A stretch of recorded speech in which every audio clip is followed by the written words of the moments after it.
¿Qué tal? Bienvenidos. Hoy vamos a meternos con un tema que, bueno, quedamos por sentado, el dinero. Pero, ¿y si les dijera que la historia que nos contaron sobre por qué tenemos el sistema que tenemos, quizás no es toda la verdad? Vamos a destapar un capítulo de la historia monetaria que casi nadie conoce. A ver, piénsenlo un momento. En casi todo, no sé, desde el celular que tenemos en la mano hasta el auto que manejamos, la competencia y poder elegir es algo que vemos como bueno, ¿no? O sea, es casi un hecho que eso nos beneficia a todos, con mejores productos, mejores precios. Ok, entonces, la gran pregunta que nos trae este análisis es, ¿por qué con el dinero no pasa lo mismo? ¿Por qué es un monopolio? Es de las poquísimas áreas donde la competencia de plano está prohibida en casi todo el mundo. Bueno, vamos a entrarle de lleno. El dinero, la moneda, ha sido siempre esa gran excepción a la regla. Si miramos la historia, lo que vemos es que los gobiernos, por lo general, han preferido darle a un solo banco, a un banco privilegiado, el monopolio para imprimir billetes. Para que estemos todos en la misma página, vamos a aclarar los conceptos. Por un lado está lo que conocemos hoy, la banca central, o sea, un único banco, con permiso del gobierno, que tiene el monopolio de emitir la moneda. Y por el otro lado tenemos la idea de la banca libre. ¿Qué es eso? Pues imaginen que varios bancos privados compiten entre sí, cada uno emitiendo su propia moneda, que normalmente se podía cambiar por algo de valor real, como el oro. A ver, la historia que casi todos hemos escuchado, la versión oficial digamos, es que los bancos centrales se crearon para ponerle fin al caos. O sea que antes había una banca sin reglas, muy inestable, y ellos llegaron a poner orden. Suena lógico, ¿no? El orden contra el caos. Pero, ¿y si esa historia no está del todo completa? La pregunta clave que vamos a explorar, basándonos en la investigación, es si los hechos históricos de verdad respaldan esa versión. Y aquí es donde la cosa se pone súper interesante, porque cuando uno se clava en los registros, empieza a salir otra historia, una narrativa completamente distinta. Así que vamos a hacer un tour rapidito por el mundo, para ver algunos ejemplos que la historia oficial como que se le olvidó contarnos. Nuestra primera parada, Escocia. Hubo una época bien importante en su historia donde su sistema bancario no solo es que funcionaba, sino que era visto como un modelo a seguir. De hecho, muchos decían que era hasta mejor que el de su vecino gigante, Inglaterra.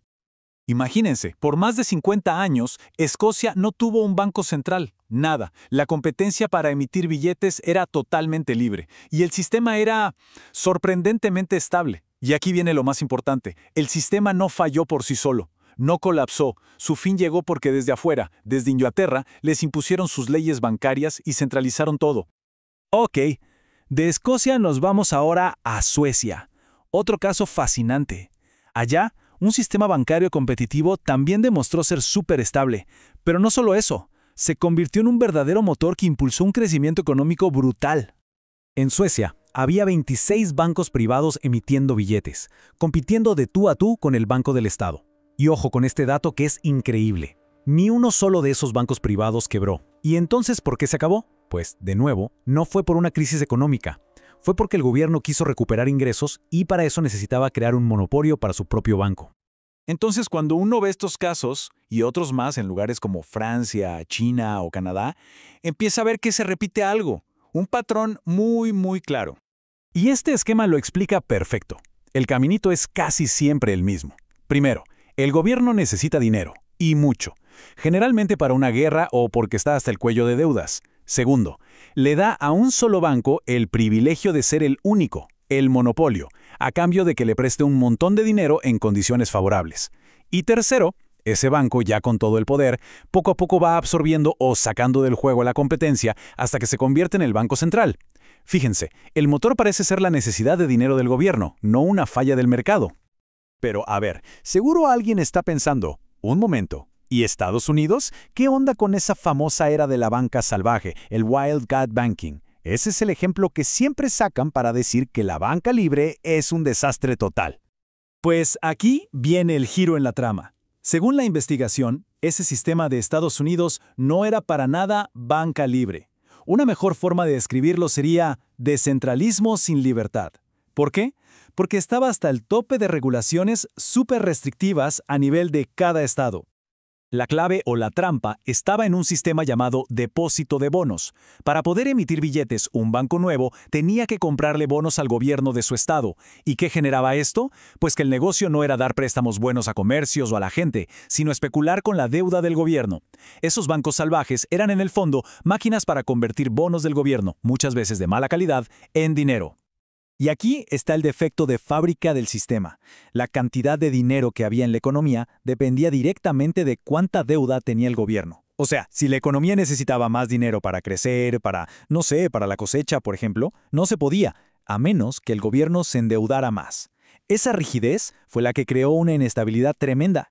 Y las consecuencias, pues, fueron un desastre. La cantidad de dinero no podía ajustarse a las necesidades de la economía como en las épocas de cosecha, y eso provocaba pánicos financieros una y otra vez. Así que, y esto es clave, la Reserva Federal no se creó para arreglar los problemas de una supuesta banca libre, sino para arreglar los problemas que habían causado las regulaciones del propio gobierno. Entonces, ¿qué sacamos de todo esto? Pues que nos obliga a repensar las reglas del juego, a cuestionar esa historia que siempre nos han contado sobre el dinero. La idea central, el gran takeaway de este análisis, es que la historia no nos muestra que la banca libre haya fracasado por ser económicamente mala. Lo que nos muestra, caso tras caso, es que fue eliminada por razones políticas y, sobre todo, fiscales. Hay una cita del historiador Bray Hammond que lo resume perfecto, al menos para el caso de Estados Unidos. Él escribió: "La cuestión era entre la prohibición y el control estatal, sin pensar en la libre empresa. O sea, la verdadera libertad de mercado, de competencia, nunca se intentó en la banca".